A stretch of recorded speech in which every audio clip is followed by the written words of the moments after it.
us, Lawrence University professor Arnold Schober. All right. Professor, you're seeing things that the casual observer doesn't normally see. You told us during the break you're seeing something in this Trump race in Wisconsin. What have you noticed? So one thing that has been apparent in other states and Wisconsin is that Trump is performing better than his polls had suggested by just a few points. If you look at results from like Dane County and Milwaukee County, those Democratic strongholds are in fact about 3 to 4 points more Republican than they were in 2020, suggesting that the race will continue to be tight, but that Trump, his numbers look good from his campaign point of view because of this very minor shift.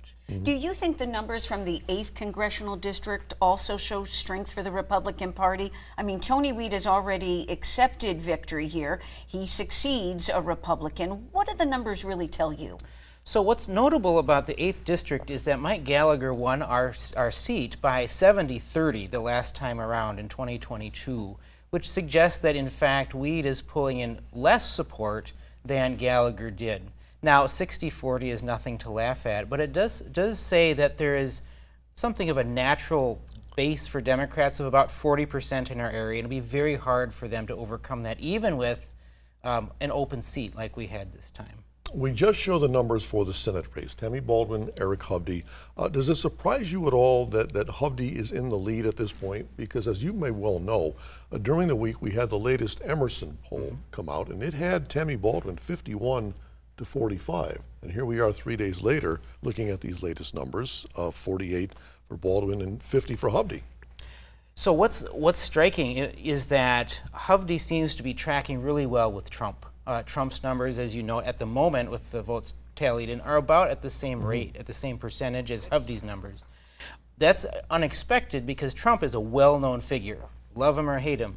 Hovde is much less well known, and it suggests that there's not a lot of ticket splitting going on and that voters are following very carefully, I'm voting for Trump, I'm voting for Hovde. So there's a lot of people who are filling out their whole ticket down the whole way. And this really solidifies a switch for Wisconsin voters that you remarked about earlier in the night. It used to be that Wisconsin voters would go with their gut, and if that meant going for one party in one race, another party in another race, they seemed all right with that. No, there seems to be a thought now that the only way to get things done is to go all one party.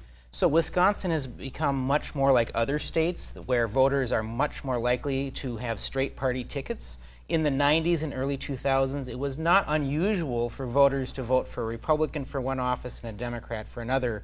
But now, I would say since post-Scott Walker, we've seen Wisconsin voters becoming very much, I'm only voting for Republicans, I'm only voting for Democrats. Scott Walker, of course, the Republican governor who also not only was reelected but survived a recall election as well, could not succeed as much in the national political scene, though. No, he was very much a local phenomenon. He tried to run for president, as our viewers might recall, but did not go very far. In the presidential, Milwaukee County, Dane County, still out, lots of votes out there. How long do you think this is going to take? Could we go into later this night, this morning, or are we looking at days? I would expect like first cut results late tonight or early tomorrow morning, particularly from Milwaukee. But given the vast number of absentee ballots, it may be a day or two before the final total is known. Your students are going to love poring over these numbers at Lawrence University, huh? I think so. I have some great students there, and they'll love it. Professor, thanks so much. Professor Arnold Schober with us tonight as our political analyst. And we are back with more election coverage, so stay with us.